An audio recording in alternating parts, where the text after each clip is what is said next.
Hello student.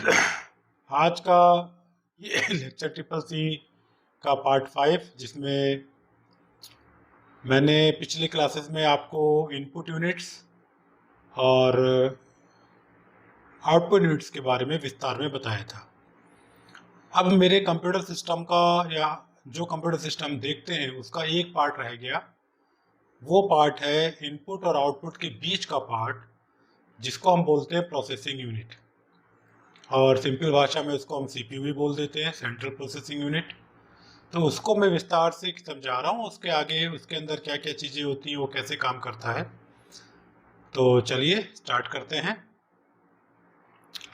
Part 5 में ये आपका एक कंप्यूटर का ब्लॉक डायग्राम है। ठीक है, जैसे लिखा हुआ है block diagram of computer. Block diagram में आपको समझना क्या है, जैसे मैंने पढ़ा चुका हूँ मैं इनपुट यूनिट्स के बारे में और आउटपुट यूनिट्स के बारे में। इनपुट यूनिट्स के बारे में आपने माउस, कीबोर्ड और इसके अलावा और बहुत सारे पढ़ लिए हैं, जिसमें ये एसेंशियल है, इसलिए यहाँ लिखे हुए हैं कि ये तो लगेंगे ही लगेंगे।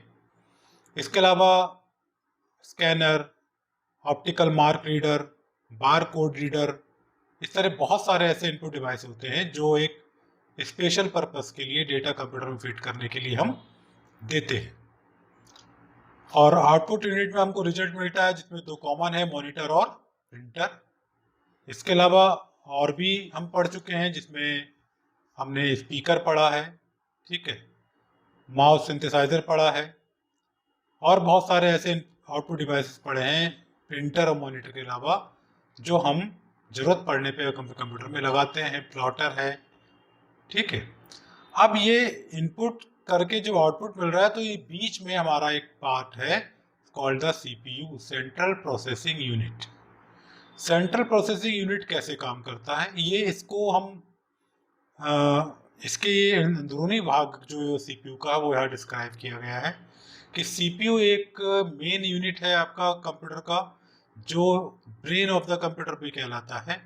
इसके दो मेन पार्ट होते हैं, called control unit and arithmetic and logic unit.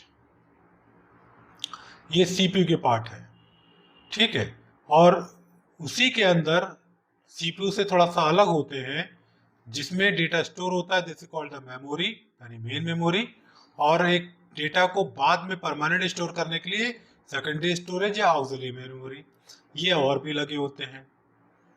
तो जो भी डेटा आप इनपुट करते हैं, तो वो जैसे एरो ही दिखा रहा है, ये सीधे इसको मेमोरी में स्टोर कर देता है।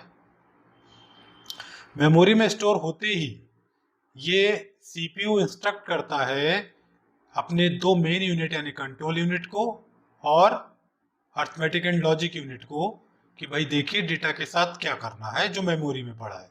तो यहाँ पर कंट्रोल यूनिट का काम होता है कि डेटा को मेन मेमोरी से लाता है, और अगर उसमें कोई कैलकुलेशन का काम है तो ALU, arithmetic and logic unit को आपको दे देता है, ठीक है। तो अर्थमेटिक एंड लॉजिक यूनिट का काम होता है आपकी सारी कैलकुलेशंस को करना। अगले चैप्टर पे हम इसको और अच्छे से समझेंगे। तो ये सीपीयू इन दोनों यूनिट का यूज करके आपके सारे डेटा को प्रोसेस करता है, और यहाँ से मेमोरी से आपके पास जाते हैं अर्थमेटिक लॉजिक यूनिट में प्रोसेसिंग होती है। प्रोसेसिंग होने के बाद वापस रिजल्ट जो है मेन मेमोरी में आपके वापस आ जाता है। फिर यहाँ से उसको आप परमानेंट फ्यूचर में यूज करने के लिए कहाँ ले जाते हैं, अपने ऑक्सिलरी मेमोरी में या मेन स्टोरेज में। यहाँ पे चला जाएगा, भाई मेन मेमोरी में आया, मेन मेमोरी से आपने यहाँ भेज दिया, और यहाँ से फिर वो आउटपुट यूनिट में आपको रिजल्ट मिल जाता है, ठीक है। यहाँ आपको रिजल्ट मिल जाता है। तो ये एक प्रोसेसिंग चलती रहती है जो यहाँ पर आपके सामने स्क्रीन पे दिखाया हुआ है। तो इसके हर यूनिट को हम बहुत डिस्क्राइब से और नेक्स्ट पेज में वन बाय वन समझते हैं और देखते हैं। ये ब्लॉक डायग्राम इसलिए समझना जरूरी है कि कौन सा टास्क हो रहा है, कैसे हो रहा है। इनपुट कराने पे कहाँ जा रहा है, मेमोरी में। मेमोरी से कंट्रोल यूनिट के माध्यम से एएलयू को के थ्रू उसको प्रोसेस कराया जा रहा है। सीपीयू इंडिविजुअली कुछ नहीं कर रहा है, वो work as a general manager, और वो अपने सीयू और एलयू को इंस्ट्रक्ट करके काम करा रहा है, और रिजल्ट मेन मेमोरी में वापस लाकर परमानेंट स्टोर करने के लिए उसको ऑक्सिलरी मेमोरी या सेकेंडरी स्टोरेज में लेके जाता है और फिर हमें आउटपुट यूनिट में रिजल्ट को दिखाता है। अब मेन मेमोरी में क्या है, ऑक्सिलरी मेमोरी में क्या है, सीपीयू के स्पेसिफिक टास्क क्या है, वो हम अगली स्क्रीन पर वन बाय वन देखते हैं।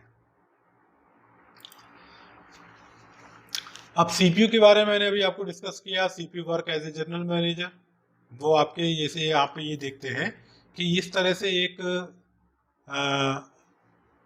बॉक्स टाइप का रखा होता है आपके डेस्कटॉप में, that is called the CPU box. हम सीपीयू बोल देते हैं जनरली, जबकि सीपीयू अपने आप में एक इंडिविजुअल यूनिट है। तो सीपीयू है क्या? It is the part of a computer system that carries out the instruction of a computer program to perform the basic arithmetic and logical and input output operation of the system। जैसे बात हुई कि आपके arithmetic and logical operation perform कराता है control unit के माध्यम से, वो आपसे इंस्ट्रक्शन लेकर उसको प्रोसेस करता है और आउटपुट यूनिट के माध्यम से वो आपको रिजल्ट में प्रोवाइड कराता है। इसका एक बेसिक टास्क है। जब जो है the CPU is also known as the brain of the computer, ये एक आपका मेन इसका लाइन है कि CPU is also called the dash, तो ब्रेन ऑफ द कंप्यूटर या हार्ट ऑफ द कंप्यूटर, कि इंटरनली सारा कुछ जो भी हो रहा है, जो आपको आउटपुट के फॉर्म में दिख रहा है, वो सीपीयू के माध्यम से ही कराया जाता है। ठीक है, और इसको माइक्रो प्रोसेसर भी बोलते हैं सीपीयू को जनरली, और इसकी जो स्पीड है मेगाहर्ट्ज के और गीगाहर्ट्ज के फॉर्म में मेजर की जाती है। और दो मेन यूनिट हैं जो पिछले मैंने लेक्चर में बताया, एएलयू यानी arithmetic and logic unit and the control unit. This is the two main part of the central processing unit, जिसके माध्यम से सीपीयू आपका पूरा टास्क परफॉर्म करता है। मैंने ये एक स्क्रीन आपको जो सामने आपके आ रही है, मैंने थोड़ा सा समझाने के लिए दी है। ये एक हार्डवेयर का कंसेप्ट है, बहुत डीप में इसमें मैं नहीं जाऊंगा। मैं आपको ये बता दे रहा हूँ कि सीपीयू या ये जो स्क्रीन पे आपके सामने बोर्ड आ रहा है, इसको क्या कहते हैं। देखिए ये लिखा हुआ है, that is called the motherboard. ठीक है, मदरबोर्ड इसलिए कहा जाता है कि पूरा कंप्यूटर इस बोर्ड पे ही सीमित होता है। जैसे मैंने यहाँ पर सीपीयू का एक बैक पार्ट भी दिया हुआ है, जिसमें सीपीयू का पीछे देखेंगे तो ये जो हिस्सा दिख रहा है, ये हिस्सा आपका ये वाला पार्ट है जो ये पीछे दिख रहा है, कनेक्टर्स जो आपको पीछे दिखते हैं। तो यही बोर्ड पूरा, ये जो वाला बोर्ड है, ये पूरा आपका यहाँ पर इसके अंदर लगा होता है, और बैक सीपीयू के बैक से आपका पीछे वाला हिस्सा, ये वाला हिस्सा आपको दिखता है। अब ये जो एक छोटा सा दिख रहा है ये chip, this is called the CPU, ये सीपीयू चिप है। ये चिप ही सीपीयू कहलाती है। कोर i7 इसका टाइप है। इसके अलावा बहुत सारे और टाइप हैं जो अवेलेबल होते हैं मार्केट में। जब भी आप मार्केट में जाते हैं, सीपीयू का टाइप बताते हैं कि कोर i7 चाहिए कि i3 चाहिए। ये हार्डवेयर का बहुत बेसिक पार्ट है। तो इस तरह से हम सीपीयू, ये सीपीयू आपका, ये जो सीपीयू का सॉकेट है यहाँ पे लगता है, ये इसको यहाँ लगाया जाता है। इसकी तरह से यहाँ पर ये ऑडियो के कनेक्टर्स होते हैं, यहाँ पर यूएसबी कनेक्टर्स है जिसमें आप अपने यूएसबी केबल लगाते हैं, कीबोर्ड और माउस के कनेक्टर्स यहाँ पर लगाते हैं, और लैन कार्ड यहाँ पे आपका रैम लगता है, जो रैम का पार्ट है ये रैम का स्लॉट है। रैम आगे अभी हम पढ़ेंगे। ठीक है, सीपीयू लगने के बाद सीपीयू फैन यहाँ लग जाता है। अलग अलग स्लॉट्स दिए हुए हैं। यहाँ पर इसकी बायोस चिप वो होती है बैटरी, जिससे कंप्यूटर डेट और टाइम प्रॉपरली बताता है। तो पूरा कंप्यूटर आपका इसी बोर्ड पर ही बनता है, and that board is called the motherboard. और उसी के अंदर एक सीपीयू का स्लॉट होता है जिसमें आपका सीपीयू लगाया जाता है।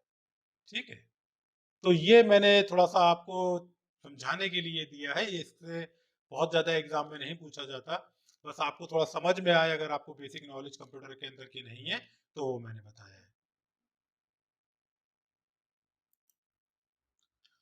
फिर arithmetic and logic unit, arithmetic language हम डिस्कस कर चुके हैं। In computing and arithmetic and logic unit, ALU is a digital circuit that perform the arithmetic and logical operation। Calculation से रिलेटेड जहां पर गणनाएं करनी है कंप्यूटर में, तो सीपीयू को के माध्यम से, सीपीयू के निर्देश के अनुसार सीयू अपनी सारी कैलकुलेशन एएलयू को देता है, इसलिए इसको कहा गया ए मतलब अरिथमेटिक एंड लॉजिक यूनिट। सारी कैलकुलेशन यहीं पर होती हैं। तो most ALU perform the following operation, logical operation जो एंड और नॉट हम डिस्कस कर चुके हैं, arithmetic and operation plus minus divide, इसी तरह से और भी जो मैथमेटिकल कैलकुलेशंस हैं वो एलयू द्वारा ही परफॉर्म की जाती हैं। तो बेसिकली एएलयू आपके सारी कैलकुलेशन, सारी गणनाएं करने का टास्क करता है। दैट कैलकुलेशन में भी अरिथमेटिक एंड लॉजिकल, ठीक है, जैसे इसलिए A arithmetic and L is the logical. तो इस तरह की सारी कैलकुलेशन एएलयू के पास परफॉर्म होती है। फिर कंट्रोल यूनिट क्या है? कंट्रोल यूनिट का मतलब होता है it works as a supervisor, you can say, जो सारी निर्देशों को, सीपीयू द्वारा दिए गए निर्देशों को सिस्टम में जो डिवाइसेस हैं उनको आगे भेजता है कि किसको क्या टास्क करना है। तो ये कोऑर्डिनेट करता है इनपुट और आउटपुट डिवाइसेस के बीच में, कंप्यूटर सिस्टम के बीच में, और जो भी इंस्ट्रक्शन उसको दिए जा रहे हैं प्रोग्राम के माध्यम से या इंडिविजुअली, वो इसको एक सिग्नल के माध्यम से आगे भेजता है और कंप्यूटर को ऑपरेशन परफॉर्म करने के लिए इंस्ट्रक्ट करता है। ठीक है, तो एक तरह से कंप्यूटर जो है ह्यूमन नर्वस सिस्टम की तरह है, जो डेटा को प्रोसेस तो नहीं करता है लेकिन उसको उसको काम करने के लिए प्रेरित करता है, आप ये कह सकते हैं।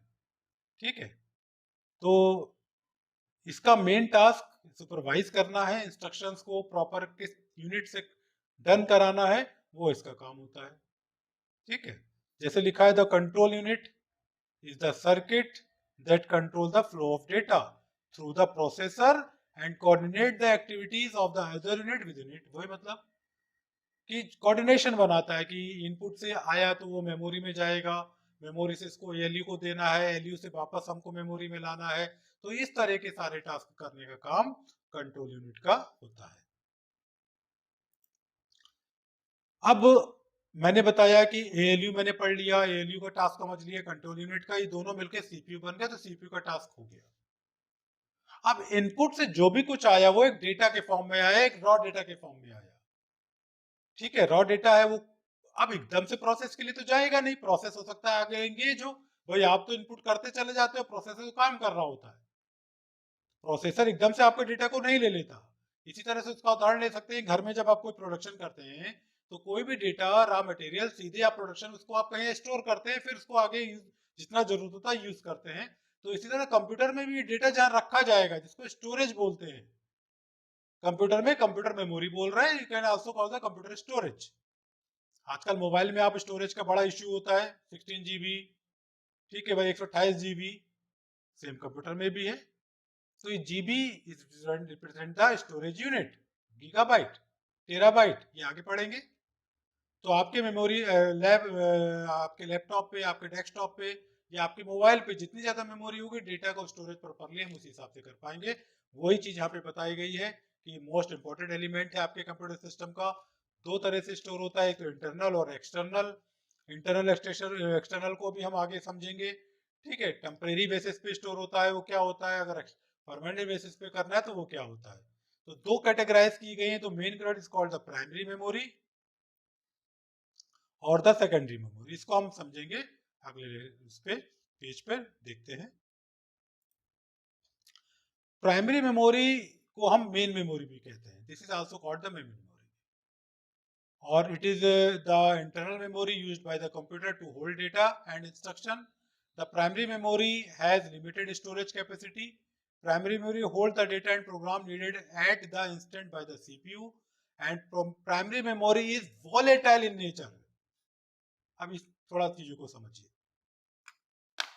मेन मेमोरी कहा गया, मुख्य मेमोरी, तो इसका मतलब है कि सीपीयू जहां इंगेज है जिस मेमोरी के साथ, जो डेटा सीपीयू में जा रहा है जहां से, जिस मेमोरी से, that is called the primary memory and that is why it is called the main memory।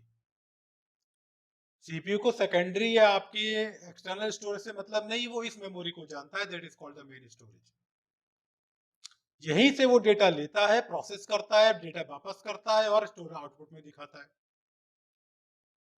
ठीक है। वोलेटाइल मींस, हिंदी शब्द इसका है वाष्पीकृत हो जाना। वोलेटाइल कि पानी गर्म किया, पानी को कहीं धूप में डाला, थोड़ी देर में उड़ जाता है। इसलिए इसका डेटा जब तक कंप्यूटर चल रहा है इस मेमोरी में रहेगा, कंप्यूटर के बंद होते ही इसका अंदर का डेटा अपने आप खत्म हो जाता है। इसलिए इसको टेम्परेरी भी बोलते हैं, टेम्परेरी इंटरनल स्टोरेज। और ये दो तरह का होता है, that is called the RAM and ROM. RAM and ROM क्या होता है? दो दो थोड़ी सी ध्यान में रखना है, टेम्परेरी और प्राइमरी मेमोरी है, वो है RAM and ROM. Main memory इसलिए कहा कि यहीं से डेटा सीपीयू लेता है और यहीं से प्रोसेस कराता है। कंप्यूटर के बंद होने पर सारा चला जाता है, हम रखेंगे कहाँ हमारा डेटा अगर सब चला जाएगा? तो उसी के लिए ऑक्सिलरी मेमोरी या सेकेंडरी मेमोरी बनी है, या इसको परमानेंट या एक्सटर्नल स्टोरेज भी बोलते हैं। ठीक है, वो क्या है देखिए, पहले रैम रोम को समझते हैं। RAM stand for random access memory. ये एक जो चिप यहाँ पे लगी हुई है, यही रैम का एक हार्डवेयर है, जो अभी मैंने मदरबोर्ड में दिखाया था, जिसमें लिखा हुआ है डी रैम स्लॉट, तो वो उस स्लॉट में जाके लग जाती है और जब कंप्यूटर चलता है तो वो सीधे वहीं से डिटेक्ट करता है। सीपीयू यहीं से डेटा लाता है और आप जो इनपुट कराते हैं वो यहीं जाता है। 4 GB 16 GB जितनी रैम आप चाहे अपने कंप्यूटर में लगा सकते हैं। तो इंटरनल मेमोरी कहा गया है इसको। इसमें रीड भी कर सकते हैं, राइट भी कर सकते हैं, लेकिन वोलेटाइल कहा गया। मैंने बताया वोलेटाइल क्यों कहा गया। क्यों? It can hold data only on temporary basis because it required A continuous flow of electrical signal. Light रहने तक, जब तक इसमें पावर आ रही है, इसका डेटा एग्जिस्ट करेगा। किसी वजह से भी कंप्यूटर का लाइट जाने पर, स्विच ऑफ होने पर इसके अंदर का डेटा खत्म हो जाता है। That is why it is called the volatile and temporary storage. तो ये भी दो तरह की होती है। लिखा है the current is interrupted, data is lost. यानी कंप्यूटर को बंद कर दिया किसी वजह से और किसी वजह से बंद हो गया और आपने डेटा को सेव नहीं किया सेकेंडरी स्टोरेज में, तो ये सारा डेटा आपका चला जाएगा। दो तरह का होता है, स्टैटिक रैम और डायनेमिक रैम। स्टैटिक रैम और डायनेमिक रैम में थोड़ा सा डिफरेंस है, मैं आपको ब्रीफ कर दे रहा हूँ, बहुत डीप में इसमें नहीं जाने की जरूरत है। स्टैटिक रैम में जब तक आप काम कर रहे हैं डेटा स्टोर होता रहेगा और वो अपने आप रिफ्रेश नहीं होगा जब तक कि कंप्यूटर बंद करके आप बाहर नहीं आएंगे। थोड़ा इसलिए फास्ट भी होता है और लेकिन स्टोरेज इसमें जल्दी खत्म हो जाती है। डायनेमिक रैम में क्या होता है कि थोड़ी थोड़ी देर में वो उसको रिफ्रेश करता रहता है, रिफ्रेश होता रहता है, और रिफ्रेश होने की वजह से आपका डेटा थोड़ी देर के बाद ऑटोमेटिकली वो जब देखता है कि डेटा यूज नहीं हो रहा है तो अपने आप मेमोरी से हटा देता है, इसलिए इसको डायनेमिक कहा गया। तो दोनों अलग अलग कैटेगरी है, कुछ जगह डायनेमिक से यूज किया जाता है, कुछ जगह स्टैटिक यूज किया जाता है। तो ये कुछ कैटेगरी है कि मेमोरी में डेटा किस तरह से कैसे रहेगा, इसलिए इसको स्टैटिक और डायनेमिक फॉर्म में डिस्ट्रीब्यूट किया गया है। फिर इसी का पार्ट होता है रोम, रीड ओनली मेमोरी। इसको रीड ओनली इसलिए कहा गया कि इस तरह इसके अंदर का डेटा को सिर्फ पढ़ा जा सकता है। ठीक है, इसमें एक बार को डेटा लिख दिया जाता है, वो फिक्स हो जाती है और कैन नॉट बी चेंज, इसको आप चेंज नहीं कर सकते, इसलिए इसको यू कैन रीड ओनली, इसलिए रीड ओनली मेमोरी कहा गया। लेकिन ये नॉन वोलेटाइल टाइप में आता है। नॉन वोलेटाइल इसका मतलब डेटा इसमें है, आप लाइट चली भी जाती, कुछ हो जाता है, कोई मैटर नहीं करता, जब सिस्टम चलाएंगे डेटा आपको मिलेगा, लेकिन आप कह रहे रीड ओनली। तो रीड ओनली इसलिए है कि कंप्यूटर के जितना भी कॉन्फ़िगरेशन होता है हार्डवेयर, भाई कुछ प्रोग्रामर या मैन्युफैक्चरर जो कंप्यूटर हार्डवेयर बना रहे हैं वो भी तो कहीं कुछ लिखेंगे जिससे आप उसको समझ पाए ये कहाँ से आ रहा है। जनरली आप अपने एक प्रोडक्ट पे कोई ना कोई चीज लिखे हुए कोई लेबल चिपका हुआ होता है जिसको देख के आप समझ पाते हैं कि ये प्रोडक्ट किसको बिलोंग कर रहा है, वो भी रीड ओनली होता है, वो लेबल आप मॉडिफाई नहीं कर सकते।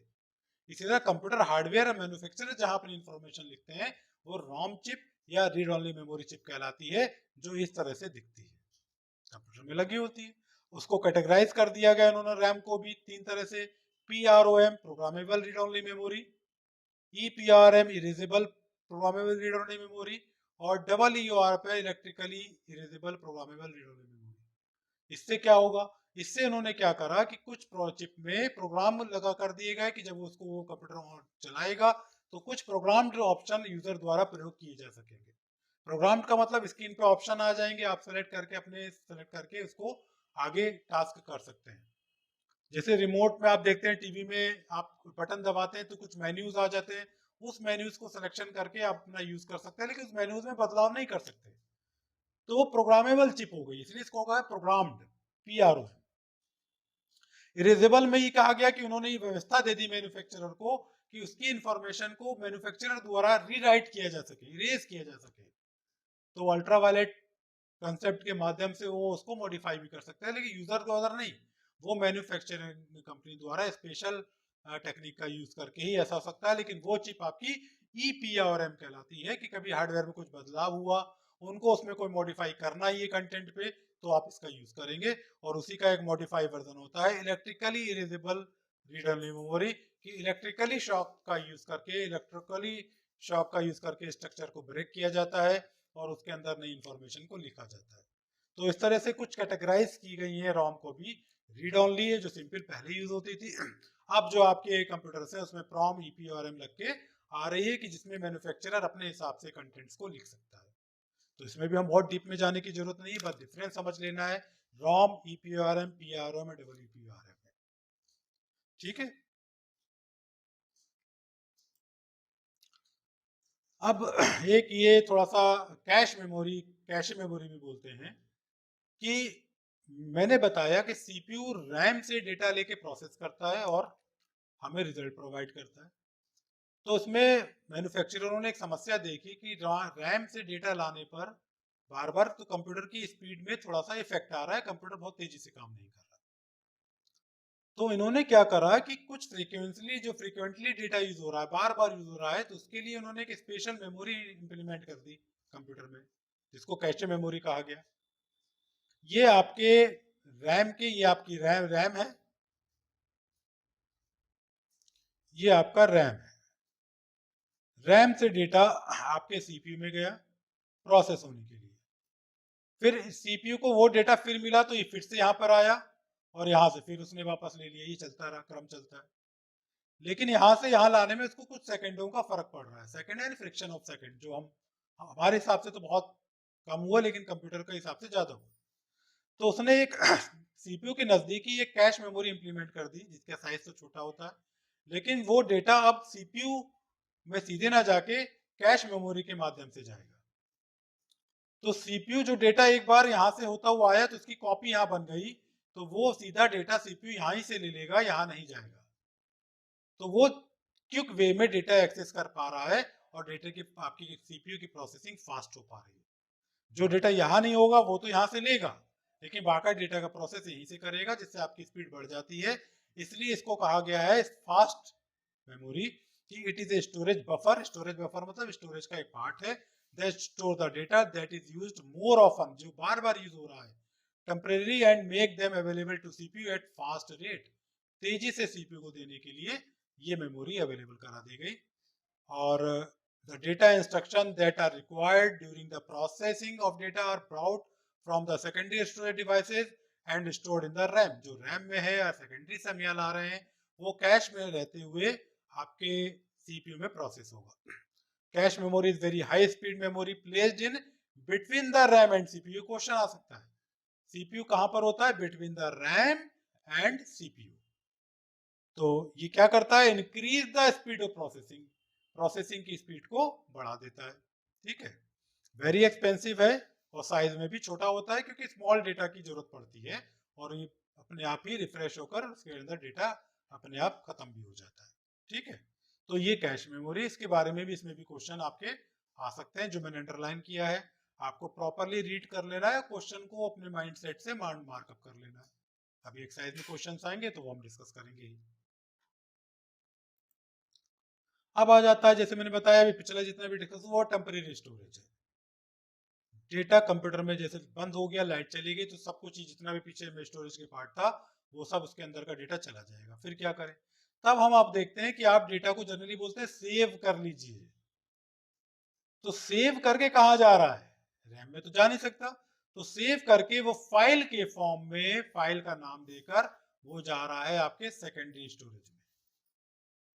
सेकेंडरी स्टोरेज क्या है? सेकेंडरी स्टोरेज जैसे यहाँ पे आपका ये दिया हुआ है कि सेकेंडरी स्टोरेज में आपके फ्लॉपी डिस्क आ जाते हैं, हार्ड डिस्क आ जाते हैं, मैग्नेटिक डिस्क, पेन ड्राइव, ये सब आप लोग यूज करते होंगे। मेरे ख्याल से 70-80% स्टूडेंट इसके बारे में जानता हूँ। मैं एक एक क्लास अभी डिस्कस भी कर रहा हूँ। तो परमानेंट आपको डेटा स्टोर करना है तो उसके लिए आप सेकेंडरी स्टोरेज का या ऑक्सिलरी मेमोरी भी बोलते हैं, उसमें जाते हैं। जैसे लिखा हुआ it is a permanent storage device. CPU does not access the secondary memory directly, मैंने बताया CPU को इस मेमोरी से कोई लेना देना नहीं, वो सीधे इंटरनल या रैम से डेटा लेता है, प्रोसेस करता है, और हम एक स्पेशल कमांड से प्रोसेस डेटा को सेव करते हैं सेकेंडरी स्टोरेज में। अगर आप सेव करना भूल जाते हैं या सेव नहीं करते हैं, कंप्यूटर को बंद कर देते हैं, डेटा आपका परमानेंटली चला जाता है, इसलिए सेव किया जाता है। तो कहां पर? मैंने बताया फ्लॉपी डिस्क, हार्ड डिस्क, ये सब एक्सटर्नल डिवाइसेस हैं, ये कंप्यूटर में सीपीयू में लगी होती है, सीपीयू बॉक्स में, मदरबोर्ड में। तो ये सीपीयू के माध्यम से आपस में इंटरकनेक्टेड होते हैं और डेटा एक जगह से दूसरे जगह जाता रहता है। तो वन बाय वन आप चलते हैं। इसमें सीडी आती है, डीवीडी आती है, बीआरडी आती है, ये सब एक्सटर्नल डिवाइसेस हैं। चलते हैं आगे, एक बार डिस्कस करते हैं। ये फ्लॉपी डिस्क, ये अब मार्केट में चलन में नहीं है, मैं इसलिए बता रहा हूँ, क्वेश्चन आ सकता है। ये एक मूवेबल ट्रांसफर, जैसे पेन ड्राइव होता है, आपने जेब में रखा और इसको जरूरत पड़ने पे यूज किया, नहीं तो लेगा। जैसे मेरे सामने है, ये एक पेन ड्राइव है, इसको आप अपने सीपीयू में लगाते हैं और इसका डेटा यूज करते हैं, निकाल लेते हैं, चले जाते हैं। इसी तरह पहले फ्लॉपी यूज होती थी, जो इस तरह का एक फंडामेंटल था, इस तरह की डिवाइस थी जो कंप्यूटर में लगती थी, डेटा स्टोर करते थे, निकालते थे, चले जाते थे। लेकिन स्टोरेज बहुत कम होने के बाद धीरे धीरे मार्केट से चली गई। अब इसका कुछ ये स्ट्रक्चर दिया हुआ है कि इसका जो ये होल दिया हुआ है, कैपेसिटी इंडिकेशन है कि कितनी कैपेसिटी की आपकी ड्राइव है। ठीक है, ये स्पिंडल होल है जो आपके डिस्क को मूव करने के लिए होती है हेड पे। इसको जब इसका रैपर हटाएंगे तो इसमें एक सिक्योरिटी फीचर होता है, इसमें एक रैपर होता है जो उसको सेव करता है। पीछे मैग्नेटिक डिस्क होती है जिसके अंदर डेटा स्टोर होता है। ठीक है, ये डिस्क अंदर से इस तरह से होती है, गोल पूरा। ये जो सर्किल के अंदर सर्किल बने, इस कॉल्ड द सेक्टर्स। ठीक है, और ये पूरा एक जो ये चीजें यहाँ से यहाँ तक है, जिस कॉल्ड द ट्रैक। ट्रैक और सेक्टर में डिवाइड होती है कि जो पर्टिकुलर लोकेशन पे डेटा स्टोर हो सके। तो ये अगर आप चाहते हैं रीड राइट करे, रीड ना करे, तो ये इसमें एक लॉक लगा होता है, इसको आप कर सकते हैं, क्योंकि अभी यूज नहीं होती है। अगर आपको बहुत मुश्किल मिल भी सकती है कहीं किसी पुराने कंप्यूटर सेंटर पे या कंप्यूटर शॉप पे, तो बहुत ज्यादा डीप में इसमें भी नहीं जाना है। मैंने इसको बहुत अच्छे से डिस्क्राइब करके लिख दिया है किस जगह पे क्या है। अगर इसको आप एक बार जस्ट रीड कर लीजिएगा, वो आपको अच्छे से समझ में आ जाएगा। तो फ्लॉपी डिस्क अब हमें मार्केट में अवेलेबल नहीं है, लेकिन ये भी पहले स्टार्टिंग में सेकेंडरी स्टोरेज का एक बहुत अच्छा पार्ट था। इसको गूगल में देखकर आप अच्छे से इसके बारे में समझ सकते हैं। इसकी स्टोरेज कैपेसिटी देखिए 512 से 1 MB तक ही सिर्फ। अब 1 MB हमारे एक छोटी सी फाइल भी नहीं होती, इसलिए इसका यूज मार्केट से खत्म हो गया है। हार्ड डिस्क डिस्क्राइब, अब जो ये मेन हमारा है नॉन वोलेटाइल, इसलिए कहा गया इसमें डेटा परमानेंट स्टोर हो रहा है और कोई भी डेटा आप रेंडमली कहीं से एक्सेस कर सकते हैं। इसमें भी आपके सेक्टर और ट्रैक्स होते हैं, जो प्लेटर्स डिस्क होते हैं, इसको प्लेटर्स बोलते हैं। ये यहाँ पे पूरा एक गोल circle is called the platter. ठीक है, ये हेड है, प्रिंट हेड है, रीड एंड राइट हेड है। ठीक है, ये अंदर का पार्ट है। हार्ड डिस्क इस तरह से नजर आती है। ठीक है, जब इसको खोलें तो इस तरह से दिखती है, जो पूरी एक डिस्क कंप्यूटर इसको चलाता है। जो भी फाइल सेव होता है यहाँ पे सेव होती है, फाइल सेव होता है। इसको मूव करने के लिए यहाँ पे पूरा कनेक्शन होता है। ठीक है, फ्रंट सर्किट है जो डिस्क तार से कंप्यूटर पे जुड़ा होता है। ये अंदर का पार्ट मैंने इसमें दिखाया है और इसकी कैपेसिटी 512 जी से 1 TB। ये मेन कंप्यूटर का स्टोरेज है, इसका लगाना बहुत जरूरी है क्योंकि सारे प्रोग्राम्स और कंप्यूटर के सारे सॉफ्टवेयर आप हार्ड डिस्क में इंस्टॉल कर सकते हैं, पेन ड्राइव या किसी उसमें नहीं कर सकते। जो भी operating system computer, Windows, Linux, सब हार्ड डिस्क में इंस्टॉल होता है। तो हार्ड डिस्क एक एसेंशियल सेकेंडरी स्टोरेज है आपके कंप्यूटर का, इसको आपको लगाना ही पड़ेगा। ठीक है। मैग्नेटिक टेप्स ये आपके सिक्वेंशियल डेटा को स्टोर करने के लिए होते हैं। रैंडम, दो शब्द आते हैं, जैसे भी हमने पहले रैंडम, रैंडम का मतलब कहीं से भी एक्सेस कर लें, access anywhere, access from anywhere. तो अगर कहीं से भी पिक करना चाहते हैं वो रैंडम कहलाता है। और दूसरा होता है सिक्वेंशियल, वन बाय वन, मतलब एक के बाद एक ही आएगा, आप सीधे नहीं ले सकते। तो मैग्नेटिक टेप में जो डेटा स्टोर होता है वो सिक्वेंशियल फॉर्म में होता है। अगर आपको, जैसे आपने कैसेट के बारे में सुना होगा, अगर आपको चौथे नंबर के गाने पे जाना है तो एक पास कर लेंगे, दो कर लेंगे, तीन, फिर चौथे पहुंचेंगे, डायरेक्ट नहीं पहुंच सकते। तो इस तरह के टेप्स ये जो यहाँ सब दिख रहे हैं, ये सब मैग्नेटिक टेप्स हैं जो अब चलन में कम है, लेकिन फिर भी यूज होते हैं ऑडियो रिकॉर्ड करने के लिए, ऑडियो टेप करने के लिए। अब तो कब डिजिटल यूज हो रहे हैं, लेकिन अभी भी इनका यूज कहीं कहीं पर हो रहा है। ये बहुत कॉमन चलन में रही हो, मेरे ख्याल से सब इसके बारे में जानते होंगे। It's called compact disc, CD जिसको बोलते हैं।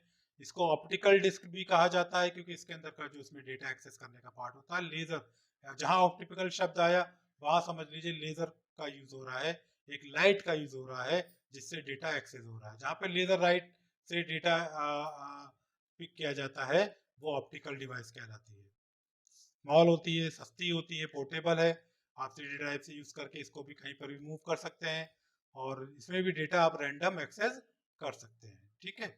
और ये तीन तरह में आती है, C D ROM, C D R, recordable, rewritable. C D R लिखा है तो रिकॉर्डेबल है, इसमें डेटा राइट भी कर सकते हैं। एक बार रिकॉर्ड कर लिया लेकिन दोबारा फिर इसको हटा नहीं सकते। अब जहाँ तो आर डब्ल्यू होती है, आर डब्ल्यू का मतलब रीड भी कर लीजिए, राइट भी कर लीजिए। खाली रीड करना है डेटा, एक बार राइट कर दिया, इसके बाद इस पे आ गया डेटा, फिर ये खाली बस पढ़ सकते हैं, सॉफ्टवेयर इंस्टॉल कर सकते हैं, लेकिन इसमें हम कुछ लिखना चाहें तो नहीं कर सकते। तो तीन कैटेगरी इस ऑप्टिकल डिस्क में सब में आती है, चाहे वो सीडी हो चाहे डीवीडी हो। तो इसकी स्टोरेज जनरली कम होती है, 750 MB तक की डेटा इसमें स्टोर कर सकते हैं सीडी में। इसी का एक एडवांस वर्जन फिर आया डीवीडी, डिजिटल वीडियो डिस्क हो गया। ये सब आप लोग सब जानते होंगे इसके बारे में। ये डीवीडी हो गई, इसका स्टोरेज आपका ज़्यादा होता है, डेंसिटी ज़्यादा होती है, इसमें डेटा ज़्यादा स्टोर हो पाता है।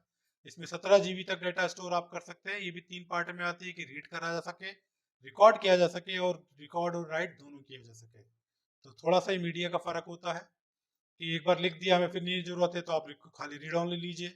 आप रिकॉर्ड करना चाहते हैं तो रिकॉर्डेबल लीजिए, और आप रीड और राइट दोनों करना चाहते हैं तो RW मीड लीजिए। जो आपको ज़रूरत हो वो आप इसमें लेकर इसको यूज़ कर सकते हैं। It's called the DVD. Blue रे डिवाइस होती है, ये इसमें स्टोरेज और भी ज्यादा होता है, कंसेप्ट वही है। 25 GB से लेकर और ज्यादा डेटा स्टोर इसमें स्टोर कर सकते हैं।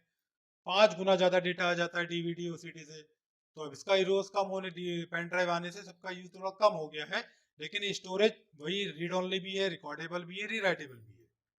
तो इसमें आपका रीराइटेबल एसडीटी भी है, हाई डेंसिटी टीवी जो होते हैं उसमें भी आप इसमें यूज कर सकते हैं। ये भी आपका स्टोरेज का एक ऑप्टिकल मीडिया है। इसमें ब्लू लेजर यूज किए जाते हैं, तो that is why is called the Blu-ray device. ज्यादा इसमें कंफ्यूज होने की जरूरत नहीं है। इससे भी क्वेश्चन आ सकते हैं, why blue this device is called the Blu-ray. तो ब्लू लेजर यूज होने की वजह से ब्लू रे डिवाइस इसको कहा गया। पेन ड्राइव से आप बहुत अच्छे से फेमिलियर होंगे, मैंने अभी आपको दिखाई भी। पेन ड्राइव, फ्लैश ड्राइव भी बोलते हैं, यूएसबी पार्ट में लगता है, ये यूएसबी पोर्ट होता है इसका। इसको लगा दीजिए, डिटेक्ट हो जाएगी आपके कंप्यूटर पे। यहाँ पे आसानी से आप डेटा रीड राइट कर सकते हैं इसमें। ठीक है। ये कई साइज में आती है, 1 GB, 64 GB, 128 GB, तो और बड़ी बड़ी आ रही हैं, और बहुत ही यूजेबल है। 90% लोग इसको यूज करते हैं, अपना डेटा कंप्यूटर से निकाला, उसमें सेव किया, अपने कंप्यूटर दूसरी जगह ले गए, वहाँ यूज किया। डेटा को एक जगह लेके जाना, रिकॉर्डिंग CCTV केवी की पेन ड्राइव में ली जाती है। तो इस समय सबसे ज्यादा यूज होने वाला जो पोर्टेबल, मतलब हार्ड डिस्क को तो आप एक जगह से दूसरी जगह ले नहीं जा सकते, जो मूवेबल है, एक जगह से दूसरी जगह से आप आसानी से लेके जा सकते हैं, वो आपका पेन ड्राइव है। ये रिमूवेबल है, रीराइटेबल है। ठीक है। तो इसको आपको एक बार थॉरोली रीड कर लेना है, बहुत अच्छे से आपको समझ में आ जाएगा।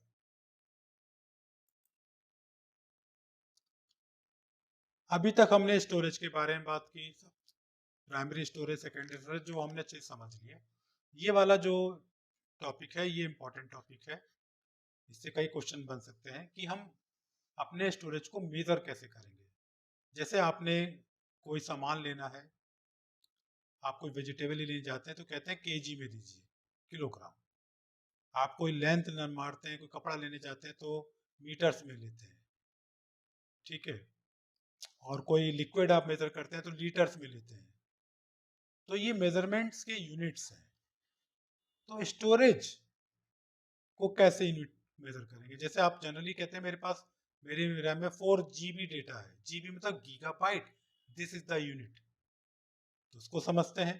तो कंप्यूटर में जो यूनिट है, जो डेटा आप स्टोर कर रहे हैं, उसको मेजर करने की जो यूनिट है वो है निबल, बिट, बाइट, किलोबाइट और गीगाबाइट। तो bit is the smallest unit. तो कंप्यूटर में जनरली मैंने बताया जो डेटा है, जो कंप्यूटर काम करता है, 0 और 1 के फॉर्म में काम करता है। तो ये 0 bin is called the binary digit या बिट। इसको 0 और 1, एक 0 को अलग एक बिट, 1 को अलग बिट। एक 0 भी एक बिट है और 1 भी आपका एक बिट है। तो इस बिट को मिला के हमारी यूनिट्स आगे बढ़ती चली जाती हैं कि 4 बिट का कॉम्बिनेशन हमारा एक निबल बनाता है। जैसे आपका 1000 ग्राम का 1 किलोग्राम बनता है, 1000 मिलीलीटर का 1 लीटर बनता है। इसी तरह से यहाँ पर 4 बाइट बिट को मिलाकर एक हाफ ए बाइट या हाफ ए बाइट बनता है, या 4 बिट हमारा हाफ ए बाइट, ये एक निबल के बराबर होता है। बाइट क्या होते हैं? Byte is also called the 8 bit. 8 bit का कॉम्बिनेशन एक बाइट होता है। जैसे हम बाइट को एक कैरेक्टर भी कहते हैं, each character is represent through the one byte. जैसे आपने लिखा AMAR, अमर, तो अमर में कितने कैरेक्टर हैं? 1 2 3 4। तो इसका जो साइज हो गया वो हो गया 4 बाइट। यानी एक बाइट इज इक्वल टू एक कैरेक्टर, यानी 1 byte is equal to 1 character, आप ये कह सकते हैं। जितना लिखते चले जाएंगे, काउंट कर लीजिए, उतने आपके बाइट हो जाएंगे। तो 1024 बाइट से क्या बन जाता है? 1 किलो बाइट। लिखता 1024 कैरेक्टर लिखे तो 1 किलो बाइट स्पेस हो गया। फिर आपने 1024 किलो बाइट लिख लिए तो बन गया 1 मेगाबाइट। 1024 मेगाबाइट आपने यूज कर लिए तो गीगाबाइट। 1024 गीगाबाइट यूज हो गया तो 1 टेराबाइट। तो हम टेराबाइट तक अभी हम यूज कर रहे हैं, यहाँ तक ही डेटा हमारा हम जानते हैं यूज कर रहे हैं। जब 1024 टेराबाइट तक की भी डेटा यूज होने लगेगा तो वो कहलाएगा 1 पेटाबाइट। अभी इस तरह की जनरल यूज में हमारे पास स्टोरेज नहीं है। Super computers, main frame computers में तो यूज हो रहा है, लेकिन हमारे पास अभी जनरल यूज में नहीं है। तो हम कहाँ तक यूज कर रहे हैं? जीबी तक, गीगाबाइट तक। उसके अलावा टेराबाइट, आपका एक्साबाइट, जेटाबाइट, योटाबाइट, ब्रोनबाइट, जियोपेटाबाइट, ये बहुत सारे हैं। इसका यूज अभी मार्केट में जनरल पर्पस के लिए नहीं है। ये एक्स्ट्रा ऑर्डिनरी स्टोरेज यूनिट्स हैं जो सुपर कंप्यूटर के मेजरमेंट के लिए और रिसर्च के लिए यूज की जाती हैं। तो एक बार आप देखना चाहें तो इसको समझ सकते हैं, लेकिन मेन टास्क आपका चलेगा जीबी तक ही इसका यूज किया जाता है। तो ये आपकी मेन यूनिट ऑफ स्टोरेज है, जो अच्छे से आप इसको समझिएगा, इसके बारे में इसको रिमेम्बर करिएगा, जिससे क्वेश्चंस आपके बहुत सारे बन सकते हैं। तो यहाँ पर एक बहुत बड़ा इंपॉर्टेंट टॉपिक हमारा खत्म हो रहा है। इससे रिलेटेड एक्सरसाइज हम अगले यूनिट में लेंगे और एक ब्रॉड एक्सरसाइज पे डिस्कशन करेंगे। अभी आप खाली लेक्चर को रिव्यू करिएगा, एक या दो बार तो जरूर पढ़िएगा, और जरूरत पड़ने पर जो आपके डाउट क्लासेस हैं उसमें अपेयर होकर अपने डाउट्स को क्लियर करिएगा। Student, thank you.